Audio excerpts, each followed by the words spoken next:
Message तुम करते नहीं हो, लाइक तुम करते नहीं हो, मुझे फॉलो क्यों किया है?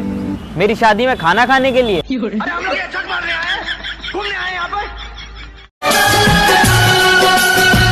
कोई तो वफा करे, कोई तो जफा करे, किसको है पता यहाँ कौन क्या खता करे। ऐसा कब उतरे नासा जवानी के उतरी हो, सब सुख दे हम कब उतरी हो।